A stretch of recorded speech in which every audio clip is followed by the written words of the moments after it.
actualizar la página e ingresar con el link que hemos colocado en los comentarios.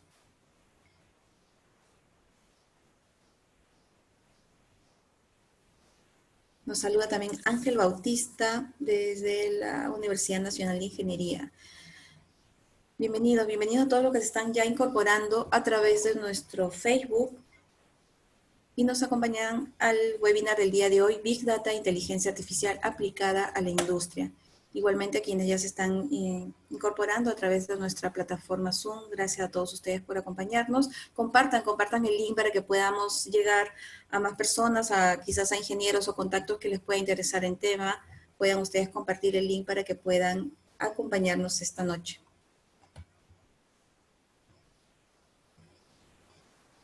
Gracias, Manuel. Buenas noches también. Saludos de Tarapoto, Jorge Huertas. Muy buenas noches, Jorge. Alfonso Rivera, muy buenas noches. Gracias por acompañarnos.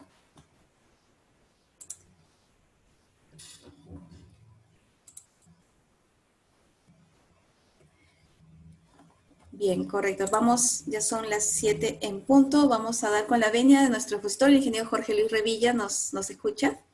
Sí, los escucho, gracias. Perfecto, ingeniero. Entonces vamos a dar inicio a nuestro webinar el día de hoy. ¿Me pueden activar la cámara, por favor? El video. Gracias.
Bien, muy buenas noches.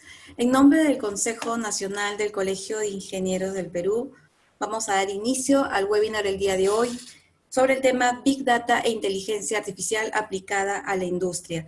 Este evento es organizado por el Instituto de Estudios Profesionales de Ingeniería y el Consejo Nacional.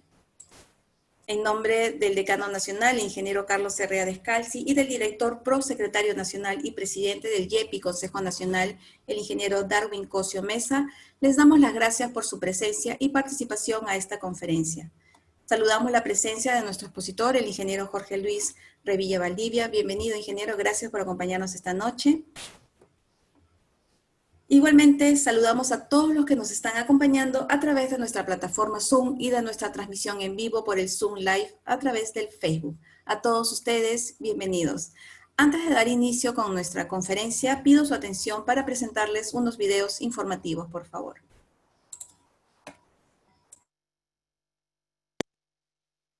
Recomendaciones al llegar a casa.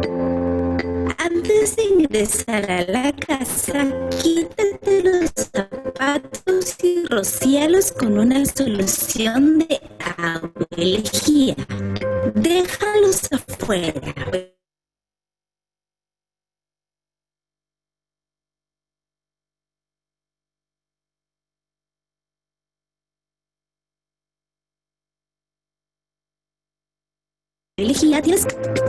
Evita tocar cualquier tipo de superficies. Coloca tus compras en el suelo. Si saliste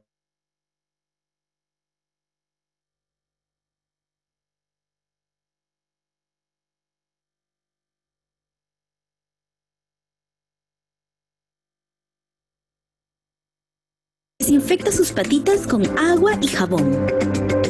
Date un baño de cuerpo completo y separa la ropa que usaste en un... Luego, desinfecta los objetos de la caja usando un paño y la solución de agua y lejía. Desinfecta también superficies con las que hayas estado en contacto, así como las bolsas de compras. Miembro de tu familia. Juntos venceremos al coronavirus. Quédate en casa. Gobierno del Perú.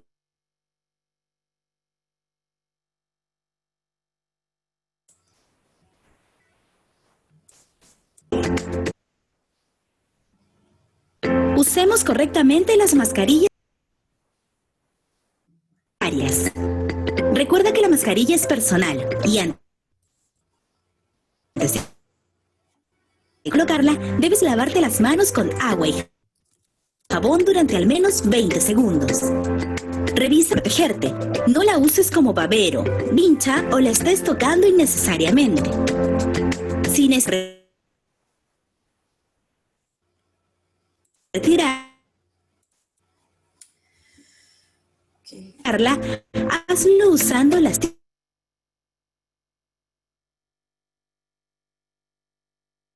o elásticos.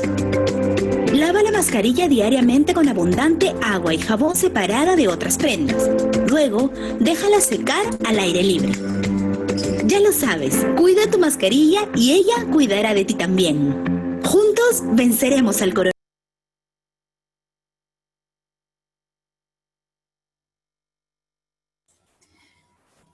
Bien, disculpen, a veces el internet ha estado fallando un poco, disculpen las molestias. Son videos relacionados a la coyuntura actual, que es el tema del cuidado del coronavirus. Es muy importante seguir las medidas indicadas por el gobierno. Si está en nuestras posibilidades seguir planificando y organizando las salidas de casa, hacerlo y salir en casos específicos. Ahora que muchos retomaron el trabajo presencial, es muy importante seguir con los cuidados y precauciones del caso, lavarnos siempre las manos, evitar tocarnos el rostro, usar la mascarilla, seguir respetando el metro de distancia y al cuidarnos nosotros, seguimos protegiendo y cuidando a nuestras familias. Muchas gracias por la atención. A continuación, brindaré unas breves pautas sobre el proceso del webinar del día de hoy. Esta conferencia tiene una duración de 1 hora y 30 minutos aproximadamente. Las preguntas a nuestro expositor serán respondidas al culminar la exposición. Las preguntas deberán ser realizadas a través de un formulario de Google, el cual será compartido a través de un enlace por el chat de la plataforma Zoom y en los comentarios del Facebook. Igualmente lo pueden ubicar en la página de inicio de nuestra web, que es www.cit.org.pe. Se recomienda, por favor, que las preguntas sean sobre el tema, directas y concisas. En todos nuestros eventos siempre colocamos, a modo de brindarles un acceso rápido a la información y orientarlos, el procedimiento con los pasos a seguir para solicitar el certificado, el cual lo pueden ubicar en la misma página de inicio de la web. Los pasos son muy simples. Si deseas el certificado, es importante registrar tu participación sí o sí a través de la web. Tienes que participar el mismo día del evento si te inscribiste con anticipación. No llevamos asistencia a través de los comentarios del Facebook o por el chat del Zoom, por lo que se sugiere no colocar nombres completos o números de documentos, ya que no es necesario. Si ingresas por el Zoom, debes permanecer como mínimo más de 40 minutos y es importante colocar como usuario su nombre y apellido. Si ingresas por el Facebook, es importante intervenir con las preguntas sobre el tema al expositor y esto lo podrás hacer a través del enlace que se fijará en los comentarios del Facebook. Y por último, luego de culminado el evento o días posteriores, enviar el pago al correo indicado en el procedimiento. Las preguntas a nuestro expositor, como se ha mencionado, solo se realizarán a través del enlace que se compartirá en el chat. No se responderán preguntas que se puedan realizar ya sea por los comentarios del Facebook o el chat de la plataforma Zoom. Para ingresar a la plataforma Zoom no se requiere de ninguna clave o contraseña. El acceso es directo y nosotros compartimos el enlace, ya lo hemos compartido a través de los comentarios del Facebook y también lo pueden ubicar o pueden acceder directamente al Zoom a través de la página web. Bien, ahora nos toca presentar a nuestro expositor, por lo que leeré una breve semblanza de su trayectoria profesional. El ingeniero Jorge Luis Revilla Valdivia es especialista de Data e Inteligencia Artificial en Microsoft Perú, máster en Ingeniería Industrial de la Universidad de Lima, con posgrado en Strategy and Innovation por el Miss Sloan School of Management. Es profesor también en el Diplomado de Marketing Digital de la Universidad de Piura. Cumpliendo con presentar a nuestro expositor, dejo con ustedes al ingeniero Jorge Luis Revilla Valdivia. Bienvenido, ingeniero Jorge Luis Revilla. Tiene usted la palabra. Gracias. Voy a empezar, creo, ya que ya me presentaron, voy a empezar compartiendo ahorita mi pantalla para que puedan ver la presentación. Y de esa manera vamos de frente a lo que les quiero mostrar, que tiene que ver con lo que se trata del uso de inteligencia artificial y Big Data en la industria. He visto que ya han puesto algunas preguntas, hay unas 4 o 5, pero voy a tratar de cubrir esas 4 o 5 durante esta presentación y obviamente durante, digamos, en la parte de preguntas y cualquier otra duda que puedan tener también se las respondo en ese momento. Entiendo que la audiencia es bastante amplia, entonces la presentación está, digamos, orientada a un nivel de introducción y presentación de lo que pueden ser estas tecnologías. Si alguno tiene una pregunta avanzada o con más detalle, la puede poner ahí en el sitio de las preguntas y si tenemos el tiempo la respondo o les muestro algo un poco más avanzado, pero estoy asumiendo que el tema es más introductorio. Ya me presentaron, soy Jorge Luis Revilla, efectivamente, aunque hace 30 años todo el mundo me dice JL Revilla, y de hecho, si buscan en internet Jorge Luis Revilla, creo que no me van a encontrar, pero si buscan JL, ahí sí salgo en LinkedIn, en Twitter, por ahí me pueden ubicar. Y mi correo es justamente jl.revilla@microsoft.com, si es que quieren mandarme un correo luego. Trabajo en tecnología, bueno, desde que salí de la universidad, y últimamente, efectivamente, enfocado en temas de data e inteligencia artificial, lo cual incluye algunos campos como Machine Learning, IoT y algunas otras cosas también que son interesantes y van de la mano, ¿no? Una de las primeras cosas que sí me gustaría comentarles a ustedes, ya que estamos hablando de data, es justamente cómo hablar de data es importante y puede ser diferente dependiendo de cómo hablemos de data, ¿no?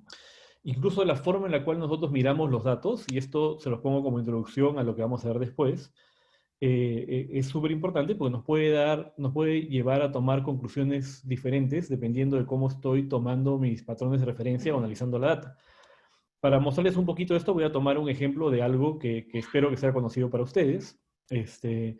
Nosotros en Microsoft tenemos un producto que es más o menos conocido, espero que hayan escuchado, se llama Windows, con suerte lo han visto.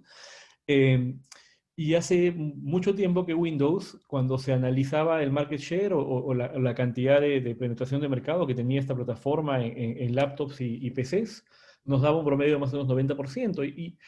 Y cuando nos ponemos a pensar qué tipo de decisiones pueden tomar los gerentes o las personas de la empresa con esta información, cuando tú tienes 90%, en verdad, no vas a estar apuntando a tener exactamente 100%, es como casi imposible, obviamente hay otros jugadores en el mercado. Entonces, pero las decisiones que toman son decisiones de alguien que está liderando el mercado y haciendo diferentes cosas, ¿no? Pero algo interesante pasó. Resulta que nosotros no estábamos viendo la información de forma correcta. Sí estábamos viendo que existen más o menos, no sé, unos 150 o 300 millones, si no me equivoco, de PCs y laptops en el mundo y teníamos el 90%, pero las PCs y las laptops no son los únicos dispositivos que las personas usaban para cómputo ya desde hace varios años. Entonces a alguien se le ocurre hacer el gráfico diferente, obviamente acá estoy sobresimplificando, y analizar, ¿y qué pasa si analizamos en verdad todos los dispositivos que tienen que ver con cómputo, tablets, celulares, ¿no? Que en verdad ya no es un mercado de 350 millones de dispositivos, sino casi 3.500 millones de dispositivos en el mundo, es como 10 veces más. Entonces, ahí da la casualidad que si se analiza eso, ya no tenemos el 90% del mercado, sino un poco menos del 4.5% del mercado. Windows no es la plataforma líder en eso, cuando tomas en cuenta dispositivos, smartphones, celulares y tablets. Y por supuesto estamos hablando del mismo rango de tiempo y la misma cantidad de años, el mismo producto, es simplemente la forma en la cual tú evalúas el mercado y lo miras, ¿no? Entonces, las decisiones que se toman cuando tú tienes una plataforma que tiene el 3% de mercado es diferente. Tratas de hacer tus aplicaciones disponibles en todos los celulares y tablets del mundo, que podría ser diferente a lo que haces cuando estás teniendo una posición de liderazgo. Entonces, este es un ejemplo, solamente quería mostrarles para que tengan en cuenta que una de las cosas más importantes que vamos a ver sobre datos y se pone más complejo cuando hablamos de Big Data, que es gran cantidad de datos generados con gran velocidad ¿no es cierto? Y normalmente de forma dispar, que ya no son solamente números, sino pueden ser imágenes, videos, señales de sensores. Si no hacemos la pregunta correcta, en verdad de nada nos sirve tener los datos correctos porque vamos a responder la pregunta de manera equivocada y vamos a tomar las decisiones equivocadas igual. Entonces, esto solamente para avisarles que no importa qué tecnología estén usando y cuándo estén avanzando, si no sabemos exactamente cómo hacer buenas preguntas, igual vamos a tener malas respuestas, ¿no? De hecho, la forma en la cual va migrando el uso de la data en las organizaciones, en las empresas, en las industrias, va más o menos como estoy tratando de mostrarles un poco en este gráfico, ¿no? Originalmente la data servía tradicionalmente para hacer reportes. Y los reportes pues se hacen en Excel, ¿no? O en algo parecido a hojas de cálculo. Y son esos reportes tradicionales que todo el mundo conoce. Yo a veces fastidiaba un poco a mis clientes y les decía, mira, te has gastado $500,000 en este software grande de ERP o en esta gran solución y el único botón que todos usan es el que dice exportar Excel y luego hacen sus reportes en Excel. Pero obviamente los reportes están limitados porque solamente nos muestran una foto de lo que ya pasó, ¿no? Y el siguiente paso lógico, lo que muchos estamos haciendo ahora, es lo que se llaman dashboards interactivos digamos, reportes, visualizaciones. Y eso es un poco mejor, porque nos permite ya hacer, digamos, tener una vista completa, ya no solo lo que pasó, sino por qué pasó. Y podemos cruzar información de diferentes fuentes y entender ya no solamente algo, sino las causas de ese algo, ¿no? Entonces puedo saber si tengo un quiebre de inventario, pero ya puedo ver algunas otras fuentes, incluso externas a la empresa, que me dicen qué condiciones pueden estar causando ese quiebre de inventario. Pero el verdadero valor de la data no se logra si es que se llega solo hasta ese punto. El verdadero valor de la data se logra si es que yo puedo generar lo que se conocen como modelos predictivos, que me permiten entender ya no solamente qué pasó ayer, sino qué va a pasar la próxima semana. Y ahí es donde entran todos estos conceptos que yo les comento de inteligencia artificial y machine learning, que buscan juntar toda esa data que está llegando de diferentes fuentes y no solamente visualizarla, sino analizarla y comenzar a correr modelos de inteligencia que logren hacer una tendencia y un patrón de qué es lo que va a pasar luego, ¿no? Y finalmente, ya si avanzo en el camino de la inteligencia, puedo incluso llegar a un sistema que me dé recomendaciones y me diga qué cosas puedo hacer o qué acciones puedo tomar en base a esas decisiones, ¿no? Yo tuve un cliente hace poco, una distribuidora digamos, de productos médicos, de medicinas, un laboratorio que fabricaba y distribuía a más de 600 farmacias, no aquí en Perú, pero en un país vecino. Y es interesante porque efectivamente ellos empiezan este viaje tal cual, ¿no? Haciendo reportes y luego visualizaciones para saber por qué habían habido quiebres de inventario y de dónde podía ser la culpa de estos quiebres de inventario. Pero una de las cosas bien interesantes que pasa con la data es que una vez que comienzan a predecir qué es lo que va a pasar, en qué momento les va a faltar una medicina en algún momento, en algún punto, ellos ya pueden planear sus distribuciones y sus entregas con anticipación. La próxima semana tenemos que llevar más Panadol a esta ciudad porque va a haber un quiebre inventario la próxima semana. No me entero en el momento que se da. Pero pasan cosas también súper interesantes. Alguien ahí se da cuenta y dice, oye, pero si tenemos esta información, si ese sistema está llegando a predecir que va a haber un pico de Panadol la próxima semana porque está notando la tendencia de lo que está pasando, en verdad no solamente estamos viendo qué medicina está faltando, estamos sabiendo más o menos de qué se está enfermando las personas. Entonces, voltearon del gobierno de ese país y le dijeron, oye, ¿te gustaría a ti saber de qué se va a enfermar la gente la próxima semana? Y la respuesta obviamente fue sí. Entonces ellos dijeron, bueno, yo te vendo esa información. Y ahora tienen una división que se encarga de compartir este tipo de insights con el Ministerio de Salud de ese país, diciéndole, mira, aparentemente está empezando un tema de resfrío, gripe o algo extraño, ¿no?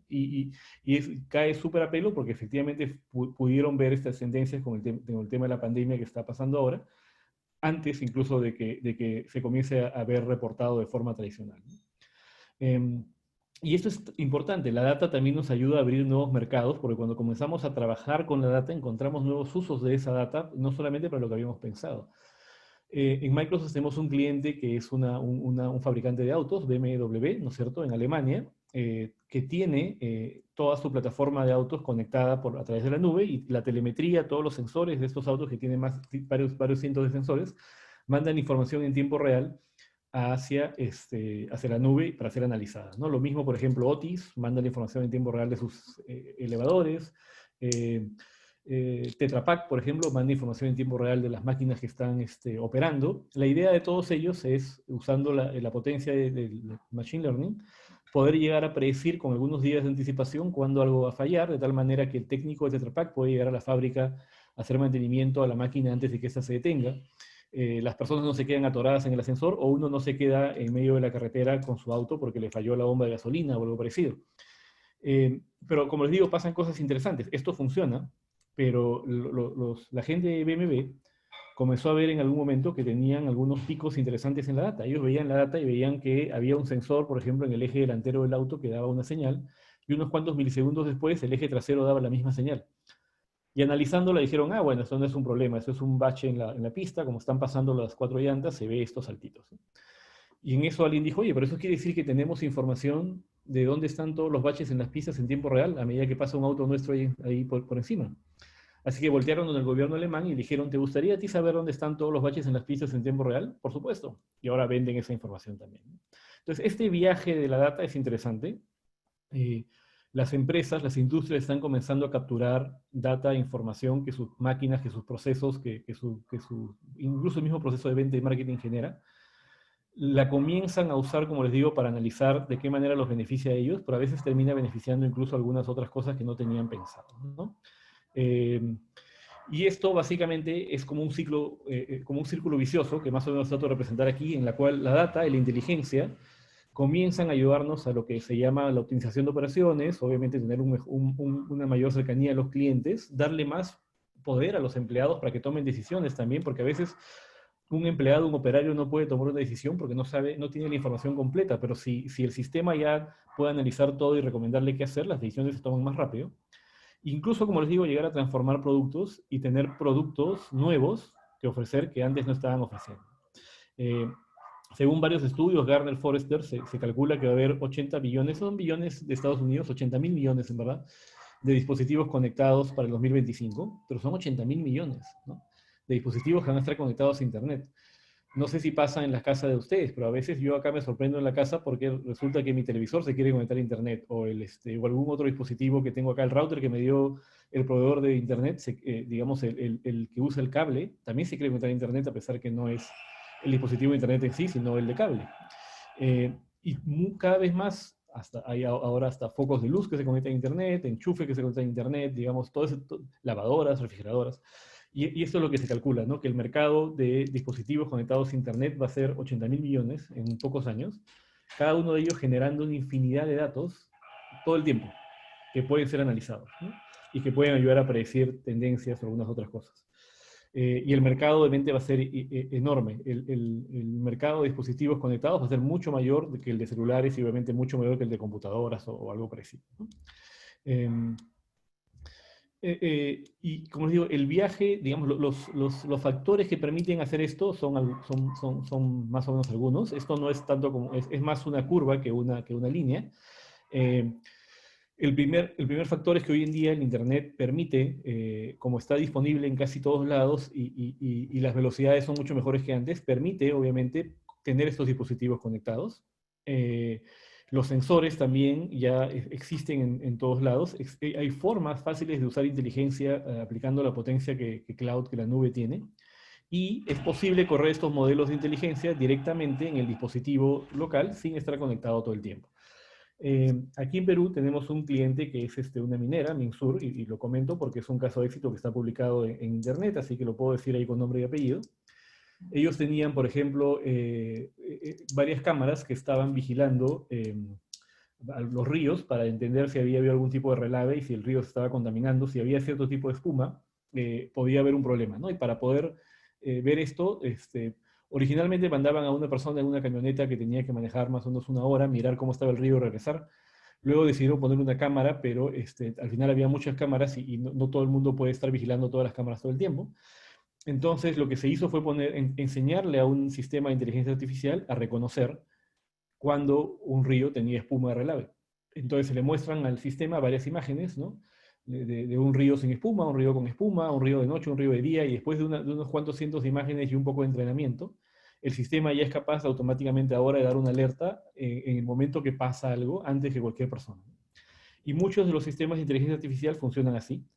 finalmente lo que hacen estos sistemas muy bien es detectar patrones o detectar anomalías, dependiendo de la señal que yo les esté enviando. Si la señal que les envío viene de una máquina en una línea de producción, entonces puedo ver el patrón de producción y darme cuenta cuando hay una anomalía e inmediatamente soltar alguna alerta. Puedo llegar a predecir ciertas cosas. Incluso yo le puedo enseñar, me pasó también con una industria acá en Perú, que no puedo mencionar el nombre exacto, pero que ya está usando esta tecnología. Había algunas máquinas que solamente ciertos operarios como que conocían, ¿no? Y el operario ya sabía decir, esta máquina va a fallar mañana. Y cuando le preguntabas cómo lo sabes, te decía, no, es que ya la conozco, hay este ruidito que yo ya siento, una cierta vibración. Entonces, lo que se hizo fue poner sensores en esas máquinas que no los tenían, sensores de vibración y de sonido, y luego con ayuda de este operario entender cuando él decía que la máquina iba a fallar el día siguiente, tratar de analizar cuáles eran las señales que él como persona estaba recibiendo y si las podíamos captar con sensores o no. Y finalmente ya somos capaces también de predecir cuándo esta máquina va a fallar directamente solamente con la data de los sensores, ¿no? Y hay todo un tema también de visión. Este es un piso de una fábrica, podría ser una fábrica cualquiera, pero que digamos alguien la mira y de repente no se fija en nada particular. Pero un sistema de computadora sí podría, un sistema inteligente podría darse cuenta que, mira, ahí por ejemplo hay una fuente de calor que está muy cerca de algo que es inflamable, o en esta línea del medio falta algún componente, o acá hay una persona que está conversando y no tiene casco. Y temas de seguridad industrial también se usan mucho. Estos sistemas son capaces de detectar desde señales de video si hay personas que están yendo a zonas en las cuales no deberían estar, si hay personas que no están usando las herramientas de la forma adecuada y alertar de forma inmediata este tipo de cosas, ¿no? Como ejemplos. Y finalmente tomar acciones, ya sea alertar a una persona, ¿no? Entonces ya existen varias empresas en el mundo que están dando los primeros pasos. Como les digo, acá tenemos algunos clientes como MB, Tata, Procter & Gamble, Sandy, que ya están tomando ciertos pasos para esto que se conoce como la industria del futuro, ¿no? Y aquí voy a entrar un poquito más a detalle a qué puede ser esto. Pero sí quería, digamos, recalcar que el secreto de todo esto es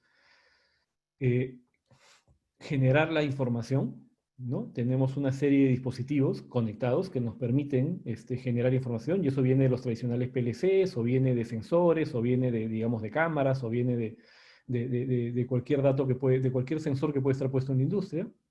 Luego, diseñamos modelos de Machine Learning que permiten hacer predicciones bastante precisas de qué es lo que puede pasar en base a la data, o detectar cuando hay, como digo, anomalías o patrones y ver qué es lo que puede pasar, o identificar patrones en las imágenes, o ver cosas que están saliendo fuera de lugar, incluso trabajar con audio, muchas cosas importantes, entender cuáles son las causas y los impactos, y finalmente diseñar sistemas que toman acciones automáticamente o que en todo caso le recomiendan a una persona que está ahí en la planta o que puede tomar la decisión cuáles son los criterios para tomar. Y es importante el hecho de que tengan en cuenta que esto normalmente funciona como una fuente de data adicional para un operario que sabe lo que está haciendo, ¿no? Alguna vez, no voy a mencionar, no puedo mencionar el nombre, por ahí que lo adivinan, pero estuvimos trabajando con una empresa acá local que imprime muchos revistas y diarios. Y usamos un modelo de Machine Learning también para, tomando la data histórica de predicciones, ver qué tiraje había que hacer de una revista o diario en particular en un día particular. Y podía hacer una predicción de la demanda. Y teníamos cientos de variables que influían. Por algún motivo nos dimos cuenta de que cada vez que salía algún encarte de algún banco había menos ventas, pero cuando había una noticia de combate se vendía más. Encontramos por ahí nos dimos cuenta que por algún motivo el día siguiente a los feriados había una caída muy fuerte en las ventas y al principio no encontrábamos la relación de por qué pasaba eso. Luego nos dimos cuenta de cómo esto es un negocio que depende mucho de canillitas. Aparentemente en los feriados una gran cantidad de los canillitas celebraban mucho y no iban a trabajar al día siguiente, entonces había una caída fuerte en distribución. Entonces fuimos identificando ahí como que varias variables. Y al final teníamos un modelo que podía predecir con casi 90% de confianza cuál era el tiraje ideal para producir el día siguiente, ¿no? Y obviamente el operario cuyo trabajo era predecir el tiraje estaba asustado porque decía, me van a reemplazar por un sistema de computadoras. Pero esa no es la idea, ¿no? La idea es que finalmente lo que hacen estos sistemas es toman la data, la procesan y dan recomendaciones. Y dicen, en base a la data que yo manejo y la historia que estoy viendo, me parece que el tiraje debería ser esto. Pero ese es un input, es una señal que después las personas deben tomar y hacerlo, ¿no? No podemos llegar, por ejemplo, incluso por lo menos no por ahora, y, por ejemplo, en este caso de Otis, yo no le puedo decir a Otis, el ascensor va a fallar en los próximos 10 minutos. Yo lo que puedo decirle es, mira, probablemente tengas una falla en este elevador en los próximos 5 o 6 días, ¿no? Entonces esto funciona más como un médico que te saca exámenes de sangre y te hace ciertos análisis y te dice, mira, si sigues comiendo papas fritas, ¿no es cierto?, y no haciendo ejercicios, puedes tener un problema en el corazón, ¿no? Pero es ese tipo de señales, ¿no? Entonces estas son las acciones que debes tomar para remediarlo. Pero ningún doctor te va a decir te vas a morir en 4 horas o en 7 días, ¿no? Te dice más o menos cuáles son las opciones en base a la información que puede manejar, y es así más o menos cómo funcionan estos sistemas también. Entonces, ¿qué es una fábrica del futuro? Una fábrica del futuro está más o menos conceptualizada, por lo menos por nosotros en Microsoft, como una empresa que tiene máquinas que se autorregulan, ¿no es cierto?, y que se optimizan de forma fácil y que tiene la parte física y la parte virtual conectadas, ¿no? ¿Y qué puede hacer? Por ejemplo, como dice el primer punto, tiene dispositivos conectados que permiten interacción e información, es lo primero que normalmente funciona muy bien. Proveer la información para que las personas que están en la fábrica puedan verla y saber lo que va a pasar y las alertas. En algunos casos se puede llegar a lo que se llama autorregulación, ¿no? En ciertas máquinas o robots automáticamente se dan cuenta cuando están saliendo fuera de los patrones o normas de calidad y se autoajustan, si es que es posible. Acá me están pidiendo que inicie el video. A ver, ¿sí? ¿Me veo? Yo sí me veo. Qué bueno, ya. Se autoajustan. Obviamente, en el caso de que la empresa tenga presencia distribuida a nivel de varias ciudades o puntos o a lo largo de toda la costa o incluso globalmente, que esté interconectada, que se puedan hacer estos ajustes automáticos y además que maneje varios temas de seguridad con este tema de inteligencia, ¿no? El tema de la interconexión es importante, y no solamente interconexión entre los diferentes sitios de la empresa. Una fábrica del futuro normalmente está interconectada a lo largo de todo el ecosistema, ¿no? Si yo soy una planta que procesa harina de pescado, probablemente debería estar interconectado con las embarcaciones que hacen la pesca, ¿no es cierto?, para poder tener la información que ellos tienen y decidir con un modelo automático de Machine Learning cómo distribuir las diferentes cargas que están llegando para poder optimizar la producción que yo estoy haciendo. No solamente es mi fábrica lo que veo también los proveedores que vienen antes y puedo ver lo que viene también después, ¿no? Y de esa manera tener una mejor visión. Y por eso se habla también de una cadena, de un supply chain, una cadena de abastecimiento inteligente, ¿no? En la cual los diferentes miembros del ecosistema que trabajan ya sea en la industria de minería, en la industria de pesca, en la agricultura, tomen ustedes la que quieran, pero los diferentes actores que están trabajando ahí, incluso los bancos, ¿no es cierto?, que son los que se encargan de hacer los warrants, ¿no es cierto?, los préstamos, o las almaceneras que guardan información, todos ellos están trabajando sobre la misma información y hacen un planeamiento junto. Y esto funciona porque la información es compartida entre todos de forma segura, de tal manera que obviamente las personas no puedan ver la información que no deberían ver, pero sí pueden ver los resultados del análisis de esa información. Y de esa manera yo puedo optimizar inventarios, como menciona ahí, ¿no es cierto? Puedo optimizar mis forecast de demanda y puedo optimizar cómo fabrico o no fabrico o relleno diferentes cosas. Por ejemplo, tuvimos un caso también aquí con Petroperú para optimizar la ruta ideal de los buques cisterna que depositan combustible en los diferentes repositorios que hay a lo largo de la costa, ¿no? Tenemos casos clásicos que seguramente deben conocer, que se parecen mucho a lo que uno usaba, por lo menos antes del COVID, para poder navegar por las ciudades acá del Perú, con el tráfico que tenemos, que era sistemas de rutas inteligentes, cuál es la ruta más óptima para hacer ciertas cosas. Pero, por ejemplo, trabajamos con un banco y estábamos diseñando la ruta óptima para recarga de billetes en los cajeros automáticos, por ejemplo, cuál es la forma en la cual el carro de seguridad que llevaba los billetes debía recorrer para ver a qué cajeros llevar la plata primero y que no tengan cajeros que no están operando por problemas.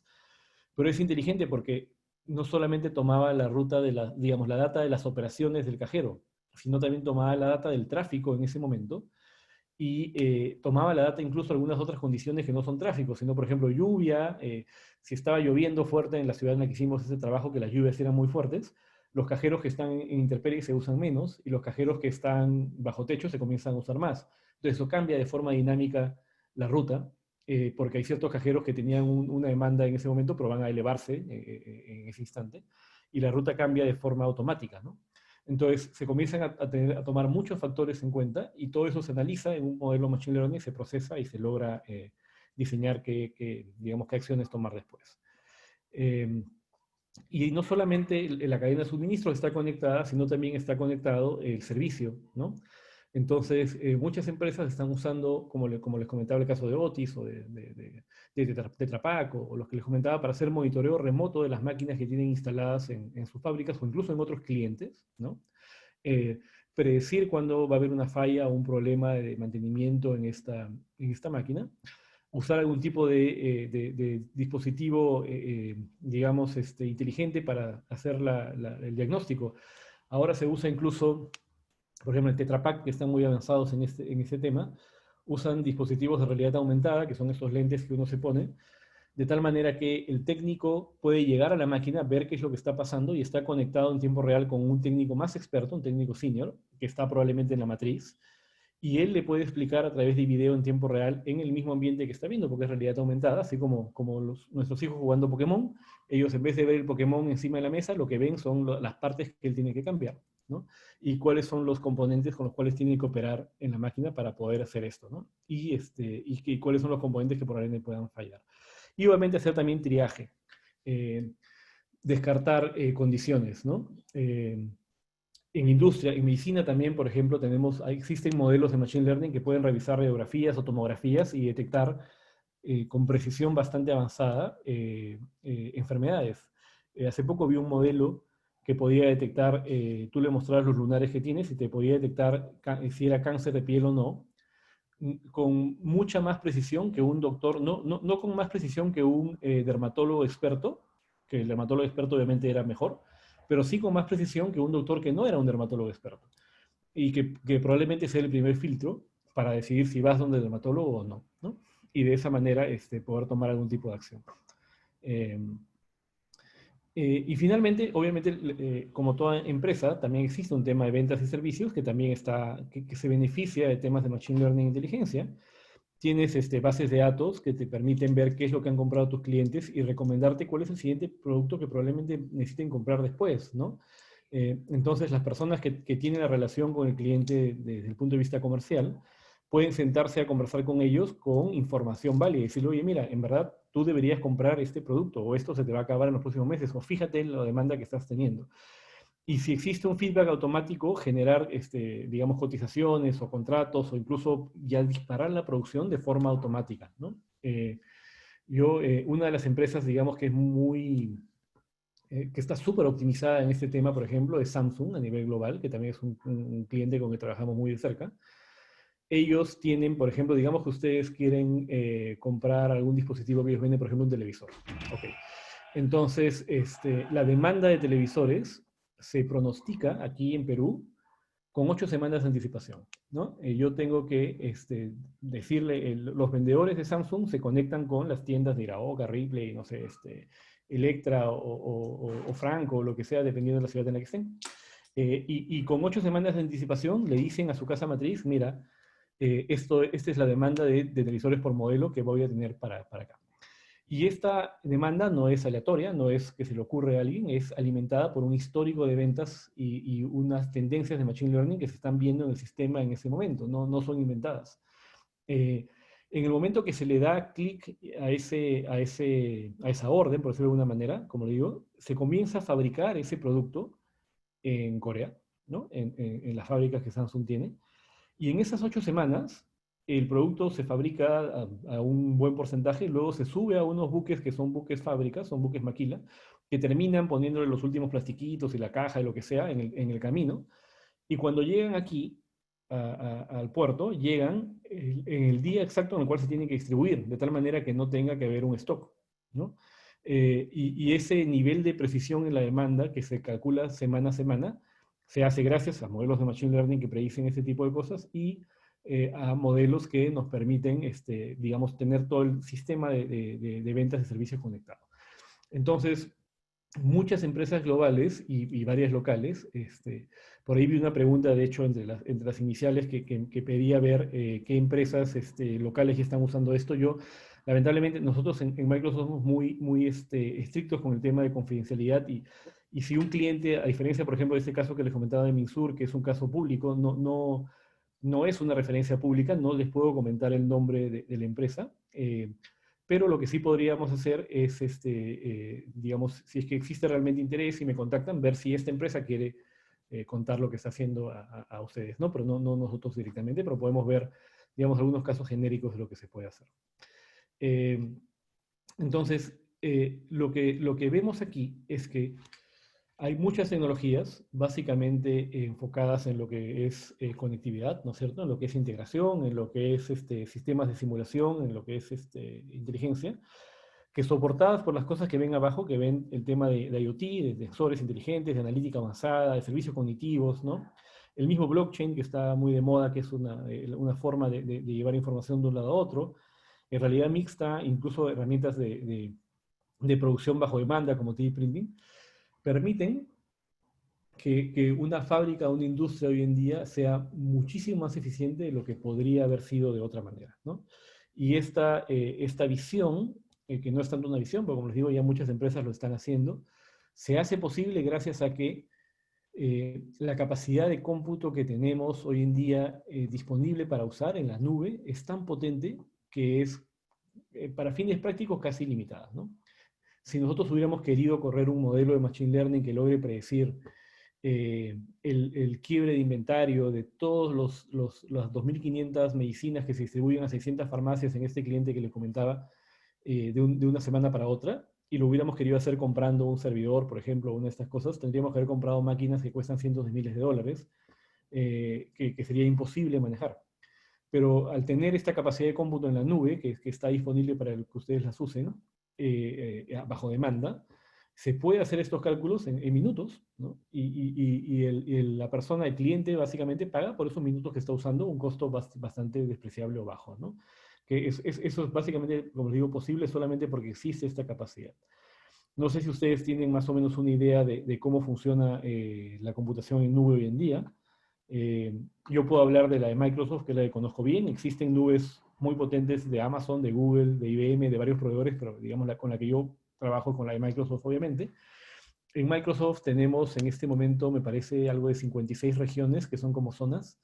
En cada zona debe haber unos 6 data centers, y en cada data center calculen que hay unos 300.000 servidores, ¿no? Entonces son cientos de miles de millones de servidores que están interconectados por una fibra propia a lo largo del mundo y que están disponibles para que ustedes los usen para la aplicación que necesiten de Machine Learning, ¿no? Algo que, como les digo, jamás se podría hacer si no fuera, digamos, disponible de esta manera. Piensen que es como si ustedes necesitaran para su fábrica electricidad y decidieran pensar en comprar un grupo electrógeno o contratar la electricidad de un proveedor de electricidad tipo Luz del Sur.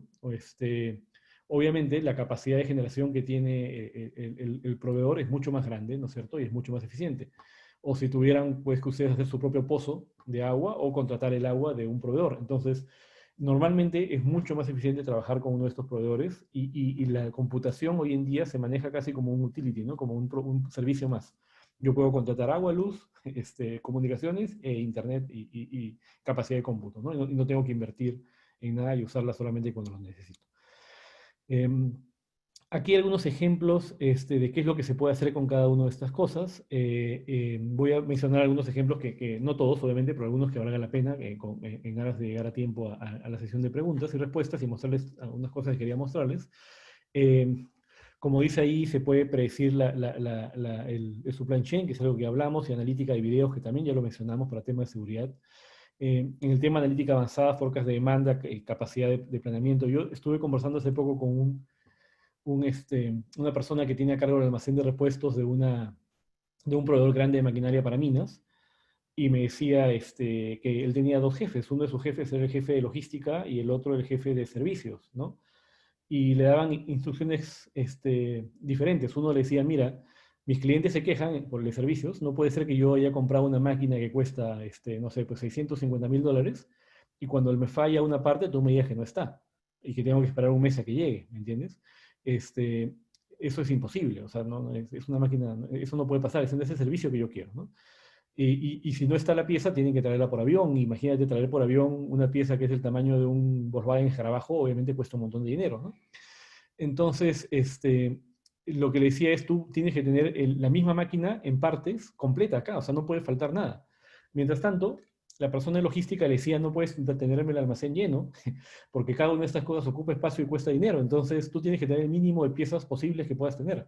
Y le decía, ¿cómo hago esto? ¿No? O sea, uno me grita cuando no tengo suficientes y otro me grita cuando tengo muchas. Entonces, y la única forma de hacer esto es obviamente con una predicción de demanda con modelos avanzados, probablemente de Machine Learning, que es lo que logramos hacer ahí, ¿no? También, como pueden ver, visibilidad de la cadena de suministros se hace mucho con estas tecnologías de grafos y blockchain que permiten hacer una trazabilidad exacta desde el suministro, desde que sale del primer productor hasta que llega al producto final en cualquier lugar del mundo. Herramientas de colaboración y comunicación, que estamos viendo hoy, herramientas de realidad virtual, que ya les comentaba, y realidad avanzada. Y el tema de impresión en 3D también es interesante porque esto permite algo que antes era imposible, que es tener una pieza, o por lo menos el prototipo de una pieza en un par de horas, ahí mismo, ¿no? En vez de estar esperando que esa pieza llegue desde otro lado. Entonces, este tipo de tecnologías son las que permiten hacer estas cosas. Yo tengo, antes de pasar la ronda de preguntas, quería mostrarles aquí cómo se ven algunos ejemplos, para que lo vean en vivo. Esta es una parte avanzada. Esta primera vista es solamente por si uno tenía alguna pregunta en el futuro de cómo funciona una arquitectura de este tipo. Podemos regresar a esto, pero vean que son varios componentes.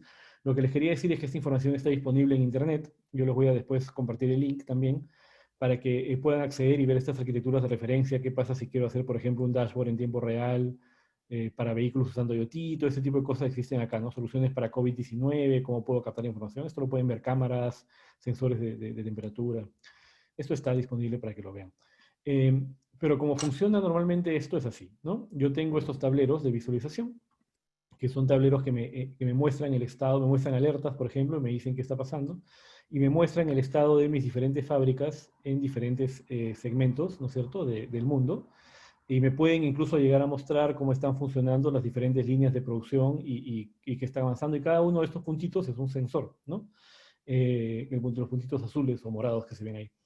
Entonces, finalmente, yo lo que tengo es, como digo, sensores mandando la data que deben mandar. Algunos mandan información de temperatura, otros de vibración, otros de sonido, otros de presión, diferentes cosas. Y con cada uno de estos sensores los analizo en un patrón, una serie de tiempo como esta, ¿no? Y puedo analizar rangos de tiempo muy grandes o puedo analizar rangos de tiempo muy pequeños y ver cómo se comportan cada uno de estos temas y ver y entrenar al modelo a detectar en qué momento hay una anomalía en estos patrones, ¿no? Y cuando detectan una anomalía, automáticamente, acá están intervalos de un día, por ejemplo, cuando detectan algún tipo de anomalía, puedo inmediatamente tomar alguna acción o dar una alerta o incluso predecir lo que va a pasar, ¿no? Entonces, ya funcionando, por ejemplo, las personas de Rolls-Royce, este es un caso de la vida real, tienen estos sensores en sus aviones en vuelo, y pueden ver, por ejemplo, cómo están funcionando sus motores en tiempo real. Y acá les aparece, por ejemplo, una alerta. Ellos pueden ver el avión en particular, dónde está esta alerta, según los sistemas de propulsión. Le dice que en base al análisis, el piloto tiene la discreción de decidir si es que es una alerta que es crítica y el avión no despega, o si puede de todas maneras despegar. Y pueden entrar al detalle de esto, ver cuál es exactamente el sensor que ha fallado, ¿no es cierto? Dónde está la alerta en la bomba de combustible, y si el piloto ve esto y decide, oye, mira, en verdad esto sí es una condición crítica, puede inmediatamente pedir desde aquí mismo mantenimiento, y este sistema asigna inventario, notifica a los técnicos, crea un task de servicio y hace un cambio automáticamente en los récords del avión, y en el momento que esto se confirma, toda la tripulación es avisada, el equipo de vuelo es avisado, y la misma Rolls-Royce, que son los fabricantes de los motores, mandan el técnico para que pueda manejar ese tipo de cosas y el tema ya queda solucionado, ¿no? Este es un tablero, bueno, era por lo menos así hace un par de años, debe haber mejorado un poquito, pero es un tablero que Rolls-Royce usa de verdad, ¿no? De la misma forma, por ejemplo, Vulcan, que es una fábrica también que trabaja con nosotros, Acá tenemos alguna alerta y lo que estamos viendo es que este sistema ha detectado que hay un operario que está cargando digamos, hay un proceso de carga que no está haciendo de forma óptima porque no está siguiendo la línea guía de carga. Y acá puedo inmediatamente o cancelar esa alerta o alertar a un supervisor o entrenar al modelo, y acá podemos ver cuáles son los modelos que está entrenando, diferentes tomas que este modelo ha captado y cuáles son las alertas que ha ido mandando, identificando a las personas, las cosas. Y este modelo puede ser reentrenado si las condiciones cambian para que detecte cosas nuevas, ¿no? Y como les digo, lo importante es, nosotros podemos definir el umbral en el cual tomamos acciones automáticamente, ¿no? Si la falla es muy obvia, se dispara automáticamente una alerta. Si la falla no es tan obvia, simplemente le pasa la voz a un supervisor para que vea la cámara y determine si esto es una falla crítica o no, ¿no? Estaba hablando con este banco que les comentaba que tiene muchas agencias, bueno, en este caso no es en Perú, como les digo, es en Argentina, pero tiene cientos de agencias en diferentes ciudades, y tenían este tema también de monitorear pues cientos de cámaras de video, ¿no? Entonces lo que el sistema inteligente hace es, por lo menos le dice a la persona cuáles son las cámaras en las cuales tiene que fijarse más que otras, porque parece que está pasando algo extraño. Y ya de esa manera el operario puede tomar acción sobre esa señal ya prefiltrada y no sobre los cientos de señales que pueden estar recibiendo, digamos, en todo el tiempo, ¿no? Y bueno, creo que de los 45 minutos que dije que me iba a tomar me excedí un poquito, pero voy a dejar de compartir aquí para poder dar una leída a las preguntas, pero esto es lo que más o menos quería mostrarles haciendo un recorrido bastante rápido. Veo que hay bastantes preguntas, así que voy a darles una leída a ver si podemos responder por lo menos la gran mayoría, ¿no? Correcto, ingeniero Jorge Luis Revilla. Muchas gracias. Lo dejo entonces unos segundos para que usted pueda seleccionar las preguntas, porque sí, tenemos más de 50 preguntas, si no me equivoco, que usted va a poder elegir en este caso las que podamos responder en vivo. ¿Sí? De acuerdo. Hay algunas preguntas que se parecen, de hecho, digamos que están más o menos relacionadas. Muchas vienen, las primeras venían sobre el tema de ejemplos de qué empresas estaban usando esto, y como les comenté, les comparto lo que les puedo compartir por ahora, pero si quieren me contactan luego y podemos ver si hay algún otro caso más particular que podamos compartir que no atente contra la privacidad de ninguno de nuestros clientes. También, y hay bastantes preguntas, 2 o 3, que están relacionadas al tema de cómo empezar a aprender de estas tecnologías desde cero. Los 3 fabricantes que estamos viendo esto en nube de forma fuerte, que somos nosotros en Microsoft, los chicos de Amazon y los chicos de Google, los 3 tenemos, yo creo, entrenamientos online muy buenos, que no por ser online dejan de ser buenos, son súper buenos, y son probablemente el primer camino que deberían seguir en cualquiera de los 3, la preferencia que ustedes tengan. Yo voy a ver si puedo conseguir algún tipo de información ahí. Y esto se relaciona también a alguna pregunta que hacen sobre qué tipo de perfiles tienen que existir, ¿no? Alguien habla de científicos de datos, ingenieros de datos, ¿no? Y es algo que no toqué en la charla, pero es súper importante. Efectivamente existen ciertos roles, digamos, roles diferenciados. Algunas son las personas que son las que se encargan de preparar la información para que esté lista para ser consumida, y esos normalmente son los ingenieros de datos. Y están los científicos de datos, que son más los que ya con la data lista se encargan de identificar cuáles son las variables que son importantes y cuáles no, y cuáles son digamos, los modelos que mejor corren. Este es un proceso normalmente bastante arduo y difícil, y no hay muchos científicos de datos, en verdad, en el mundo, no solamente en Perú. Es un trabajo muy buscado. Si ustedes quieren estudiar ciencia de datos, van a tener bastante trabajo. Pero hoy en día ya existen modelos de lo que se llama AutoML, Machine Learning automático, en el cual uno le puede dar al sistema una serie de datos históricos, y el sistema los analiza, corre una serie de iteraciones y te logra hacer un avance de las primeras etapas que un científico de datos haría, de por lo menos identificar de los cientos de modelos que existen, cuál es el que mejor podría calzar, y cuáles son las variables que al menos parece que tienen más impacto sobre lo que tú quieres predecir. Y de esa manera se pueden acortar un poquito los plazos. Entonces, de esta manera, incluso empresas que no tienen pues, el presupuesto para contratar un staff de científicos de datos pueden tomar acciones en data, y de esa manera implementarlos de forma local en empresas un poco más pequeñas, ¿no?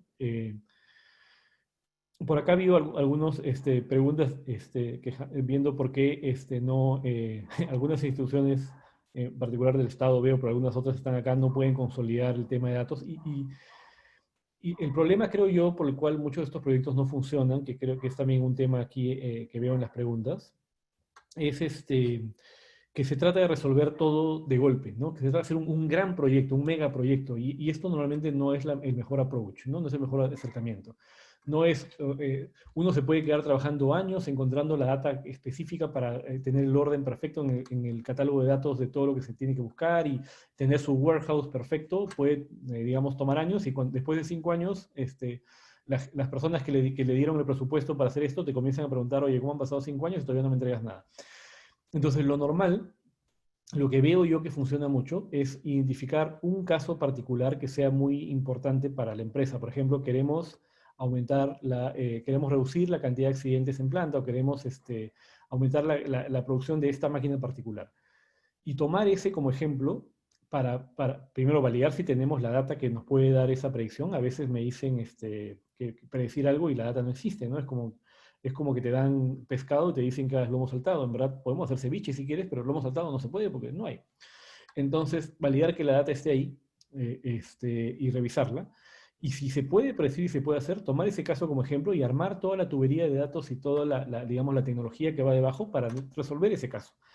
Y como estamos hablando de tecnología de nube que se usa bajo demanda, lo que yo voy a armar me va a costar muy poco, la inversión va a ser muy pequeña, voy a pagar solamente por ese pequeño pedacito que estoy usando, pero luego si quiero crecer sobre eso, ya lo armé, ya lo construí, simplemente aumento el consumo. Entonces, y eso permite que estos proyectos sean un poco más exitosos, ¿no? Por aquí algunas preguntas de cómo se integran las diferentes cosas que hemos visto, Big Data, inteligencia artificial, y cómo se protege la data aquí. En verdad, claro, Big Data es la fuente de la inteligencia artificial. La inteligencia artificial se basa en la data para procesarla. Mientras más data debería ser, por lo menos en teoría, si las otras condiciones son iguales, debería ser mejor. Y sí es importante todo el tema de protección y seguridad, porque normalmente estamos trabajando con data sensible, a veces para la empresa y a veces en caso de salud, data sensible personal, ¿no? Entonces, existen formas de hacer análisis de la data con cifrado homomórfico, con diferentes opciones, que permiten analizar la data sin incluso ver cuál es la data, ¿no? Tal cual. Déjenme acá dar una revisadita más. Aquí me preguntan, data sintética, si estoy entendiendo bien el término y estamos hablando de lo mismo, no, data sintética es lo que se... Hay dos formas de verlo, o es la data que se genera de forma artificial para poder simular algo, o es la data que se usa como proxy.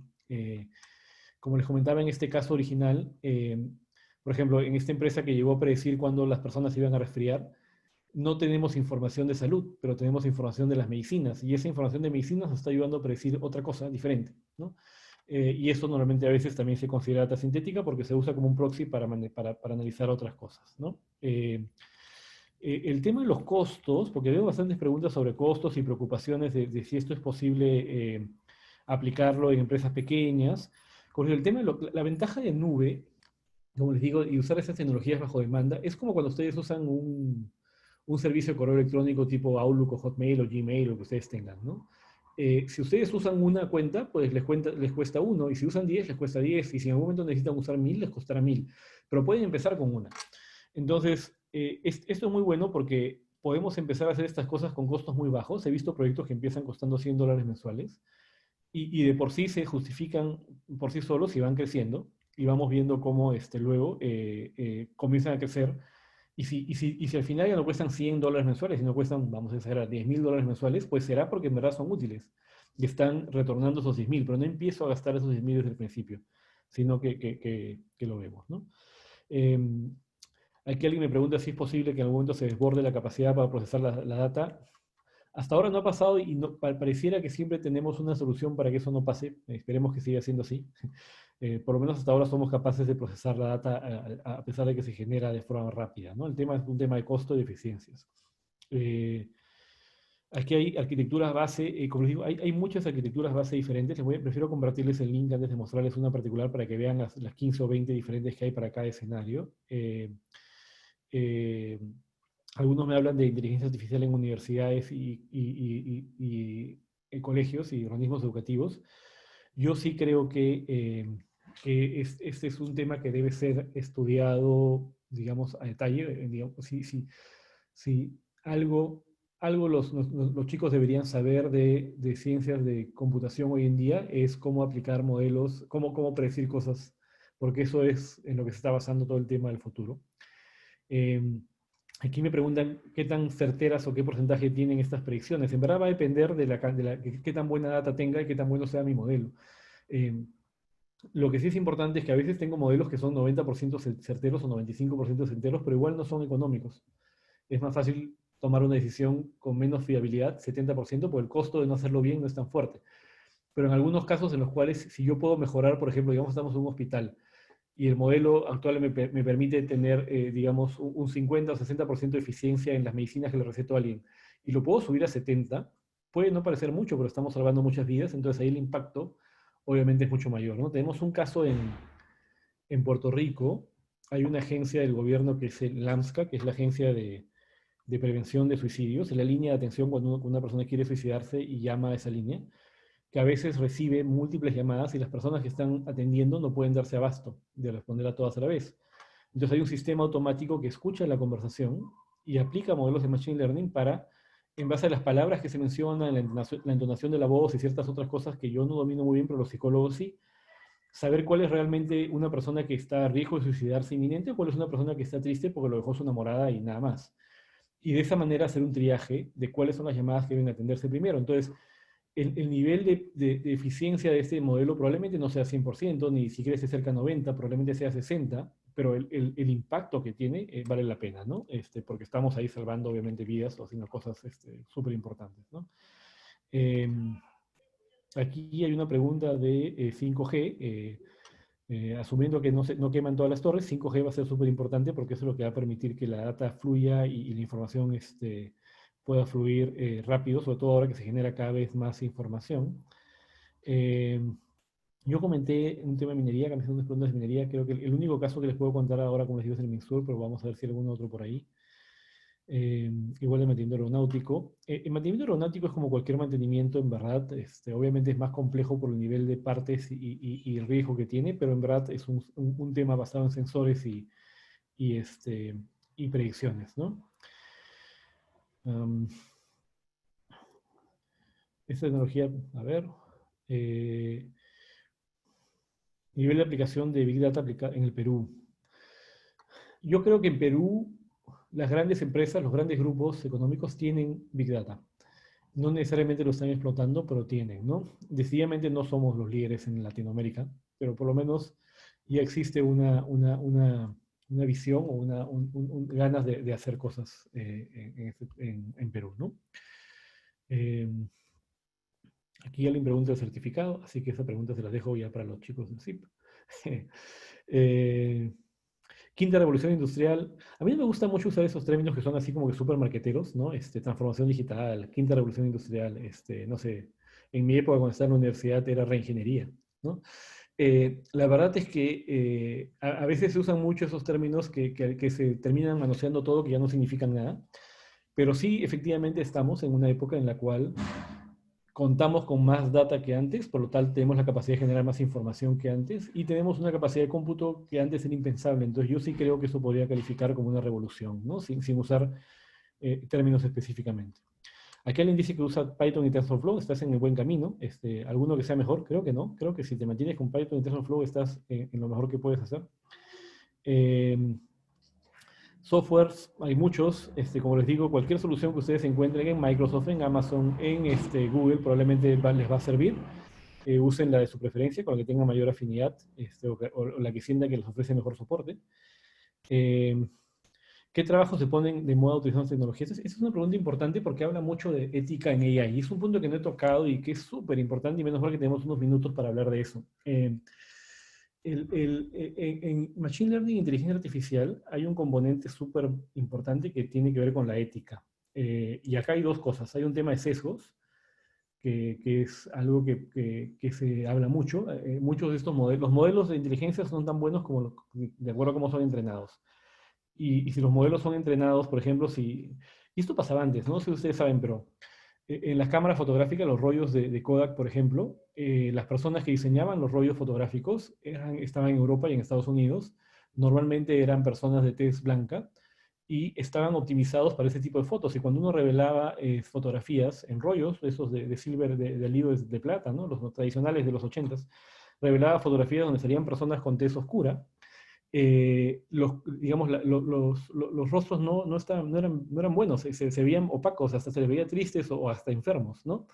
Y eso es porque los rollos estaban diseñados las personas que habían diseñado esto no estaban diseñando pensando en inclusión, sino estaban diseñando en base al escenario que conocían.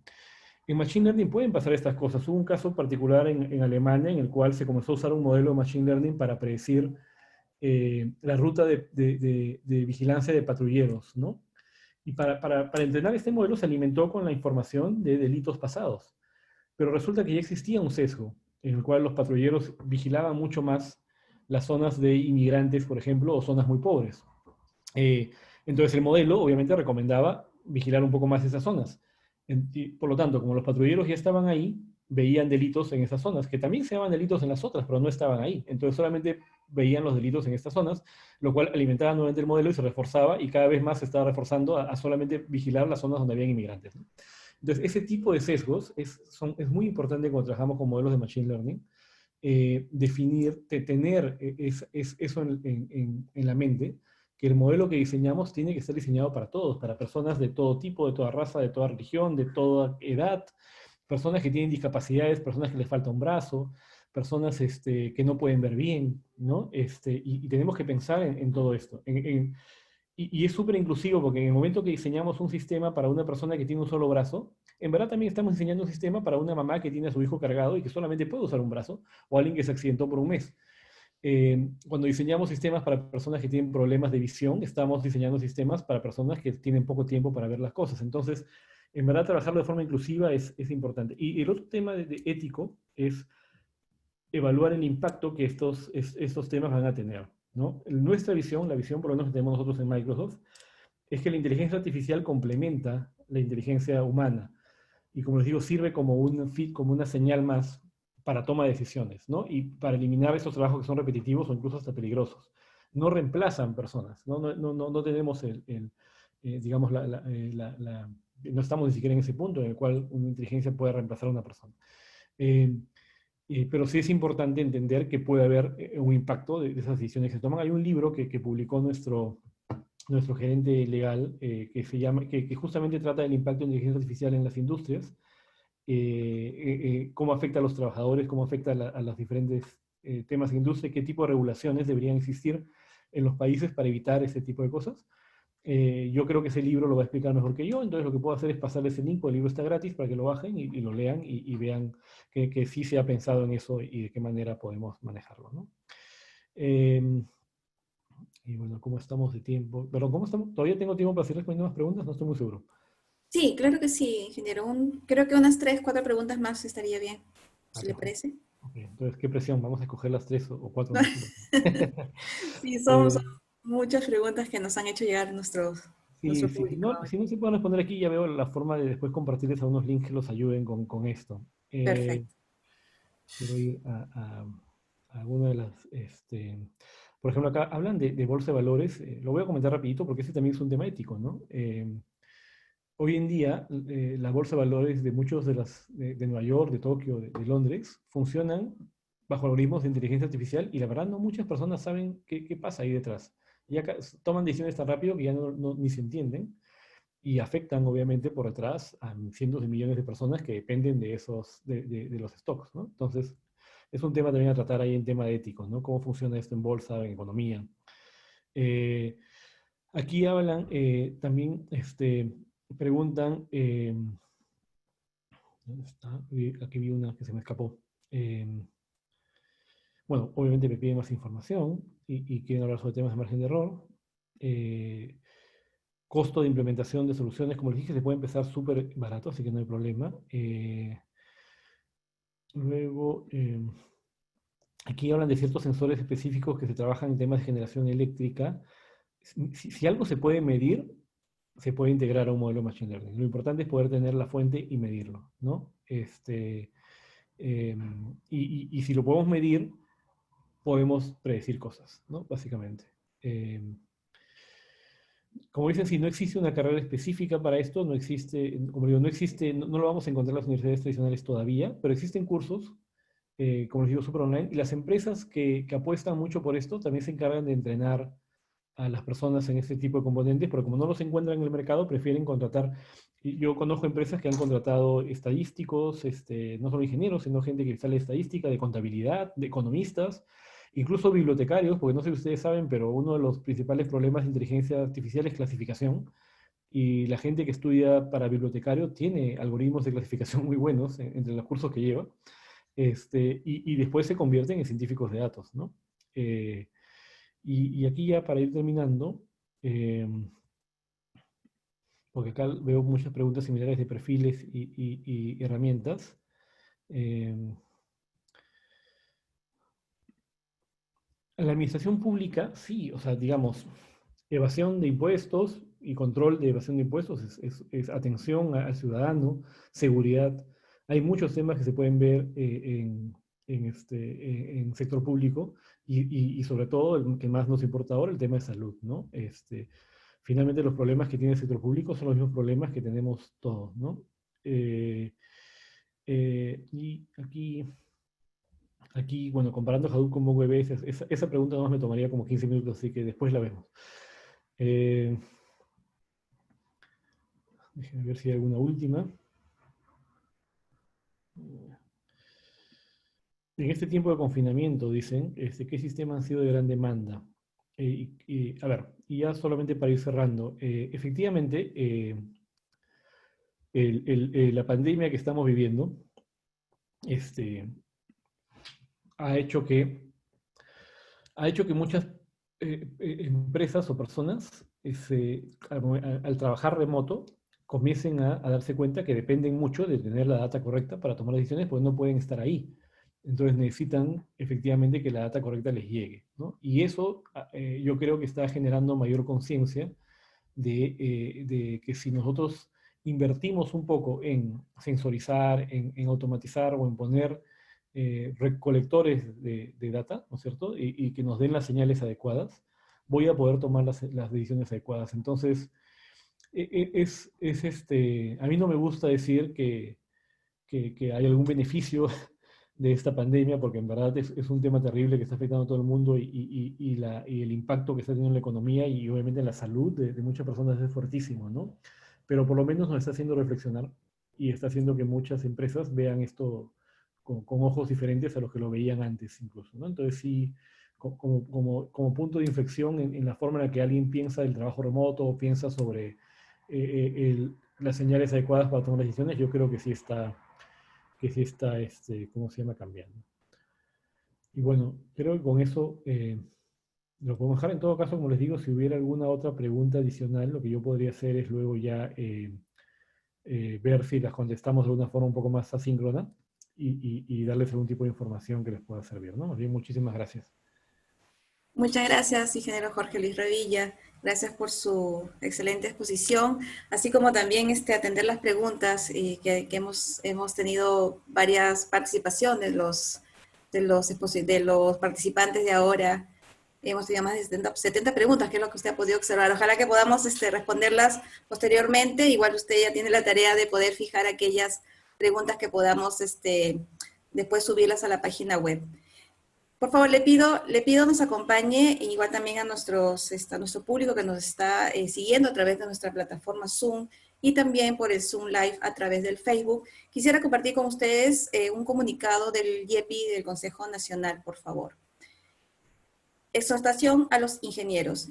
Ingresamos a la fase 3 de la reactivación económica con las actividades económicas funcionando casi en su totalidad y con la cuarentena culminada. Es por este motivo que el Consejo Directivo del Instituto de Estudios Profesionales de Ingeniería exhorta a la comunidad de ingenieros del país y población en general a continuar siguiendo los protocolos sanitarios para preservar la salud evitando el contagio. Se debe tener en cuenta que esta nueva fase coincide con los siguientes hechos. El sistema de salud está colapsado en todos sus niveles. La situación en la que se comienza la fase 3 de la reactivación económica no concuerda con el control esperado de la enfermedad en el país. A la fecha, el Estado peruano había previsto tener 2.000 camas UCI. Sin embargo, se tienen 1.354 en el sector público y 244 en clínicas privadas. Algunas ciudades del mundo están experimentando un resurgimiento de los casos de coronavirus a medida que se incrementa la actividad económica. Es importante estar preparados para afrontar una nueva ola de contagios. El abastecimiento de medicamentos es pésimo y costoso. No existe aplicabilidad del artículo 236 del Código Penal, lo que implica que el precio de las medicinas en nuestro país está sujeto a la oferta y demanda. Esto impulsa el acaparamiento y el incremento de precios. Asimismo, se debe considerar que a diario se tienen noticias donde se encuentran medicinas e implementos del Estado en farmacias particulares, lo que perjudica aún más la labor médica. Hay escasez de suministros de oxígeno en todo el país. Las principales empresas proveedoras de oxígeno en el país están llegando a su límite, por lo que es necesario priorizar la importancia de oxígeno. Asimismo, invocamos a las autoridades del gobierno central y gobiernos locales a impulsar acciones rápidas para combatir esta pandemia con valores, eficiencia y libres de corrupción. El país enfrenta una de las crisis más importantes de su historia. Hemos sacrificado el bienestar económico priorizando las vidas humanas. Es por este motivo que es de vital importancia obedecer todos los protocolos de seguridad en la salud para evitar prolongar aún más esta caída. Muchas gracias por la atención y como parte final de este webinar, quisiéramos tener las palabras, por favor, del ingeniero Darwin Cosio Mesa, director prosecretario nacional y presidente del YEPI del Consejo Nacional. Ingeniero Darwin Cosio, bienvenido, tiene usted la palabra.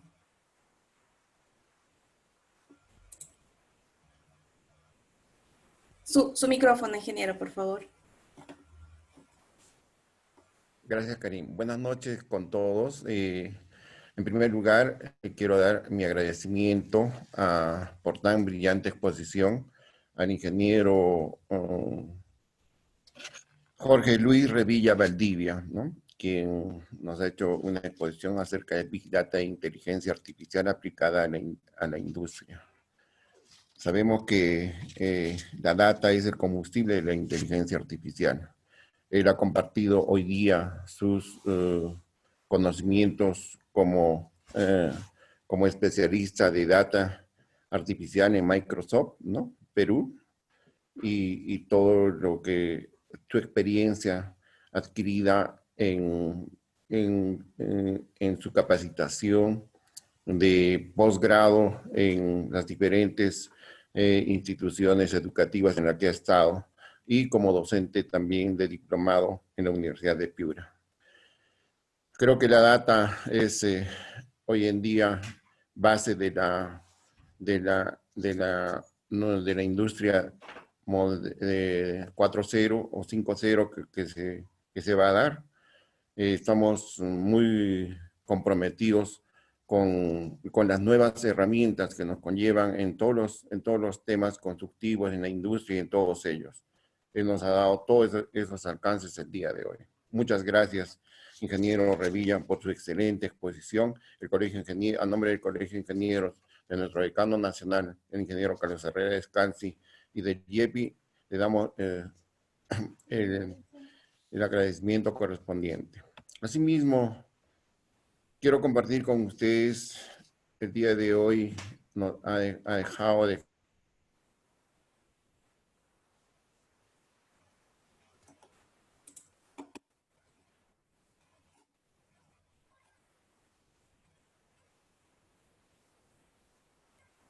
Ingeniero Darwin Cosio.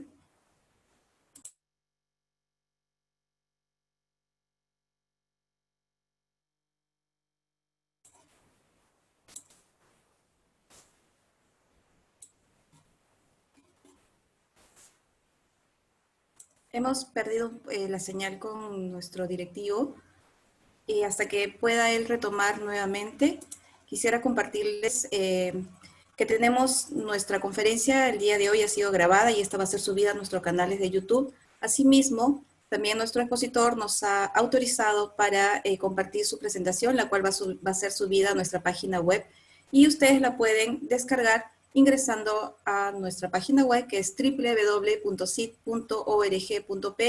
y en el buscador colocan parte del título del nombre del evento para que puedan llegar al enlace donde podrán ustedes nuevamente ver la grabación, así como descargar, en este caso, el video. Parece que hemos perdido la señal con nuestro directivo. Sí. Igualmente quisiéramos agradecer también nuevamente, como bien lo mencionó nuestro directivo, el ingeniero Darwin Cosio, agradecer la presencia del ingeniero Jorge Luis Revilla. Muchas gracias por su exposición, ingeniero. Igualmente agradecer a todos ustedes quienes nos han seguido y nos han acompañado en este webinar, a los que se han incorporado a través de la plataforma Zoom. Muchas gracias por acompañarnos, y a quienes nos han seguido a través del Zoom Live, a través del Facebook. Muchas gracias. Y los esperamos en nuestros próximos webinars. Estamos programando, hemos lanzado ya un tercer curso online sobre la preparación para el examen de certificación PMP, el cual ustedes pueden tener la información ingresando a la página web o a través del Facebook, donde hemos creado el evento, para que ustedes puedan tener una mayor información del evento. Quisiera igualmente agradecerles a todos. Muchas gracias por acompañarnos, muchas gracias por darnos sus tiempos. Ingeniero Jorge Luis Revilla, muchas gracias también, y muy buenas noches con todos, por favor. Gracias, que tengan muy buenas noches.